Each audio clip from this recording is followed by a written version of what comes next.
ఖరీదు 75 లక్షలు. అవును, ఒక లగ్జరీ కార్ విలువ.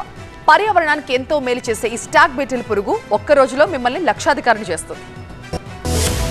చాలా మందికి పురుగులంటే చాలా చిన్న చూపు, తీసి పారేస్తారు. ఎందుకంటే అవి బయట ఎక్కడెక్కడో వాలి ఇంట్లోకి వస్తాయి. ప్రతి ఒక్కరూ పురుగును హీనంగా చూస్తారు. కానీ ఓ పురుగు గురించి తెలిస్తే అందరి అభిప్రాయం మారిపోతుంది. ఎందుకంటే అది చాలా ఖరీదైన పురుగు. దాని విలువ దాదాపు ఓ లగ్జరీ కారు ధరకు సమానం. ఆ పురుగు విలువ ఏకంగా 75 లక్షలు ఉంటుంది. దాని పేరు స్టాగ్ బీటిల్. ఈ పురుగు ఒక్క రోజులో మిమ్మల్ని లక్షాధికారిని చేస్తుంది. ఎందుకంటే అది అత్యంత అరుదైంది. దీన్ని అదృష్టానికి చిహ్నంగా పరిగణిస్తారు. ఈ పురుగు చెక్కలపై ఆధారపడి జీవించే కీటక జాతికి చెందింది. పర్యావరణంలో చాలా ముఖ్య పాత్ర పోషిస్తుంది. లండన్ కు చెందిన నేచురల్ హిస్టరీ మ్యూజియం ప్రకారం ఈ పురుగు బరువు 2 నుండి 6 గ్రాముల మధ్యలో ఉంటుంది. ఇది దాదాపు 3 నుండి 7 సంవత్సరాలు జీవిస్తుంది. మగ పురుగులు 35 నుండి 70 మిల్లీమీటర్ల పొడవు, ఆడ పురుగులు 30 నుండి 50 మిల్లీమీటర్ల పొడవు ఉంటాయి. ఈ కీటకాలను చికిత్సల్లోనూ వాడతారు. ఈ పురుగుల కొండీలు దుప్పిల కొమ్మిళ్లు పోలి ఉండడంతో వీటికి స్టాగ్ బీటిల్స్ అనే పేరొచ్చింది. ఇవి సంతానోత్పత్తి సమయంలో ఆడ పురుగులతో జతకట్టేందుకు ఈ కొండీలను పరస్పరం కొడుతూ విచిత్రమైన చప్పుడు చేస్తాయి. స్టాగ్ బీటిల్స్ ఉష్ణమండల ప్రాంతాల్లో ఎక్కువగా జీవిస్తాయి. వీటికి చలి పడదు.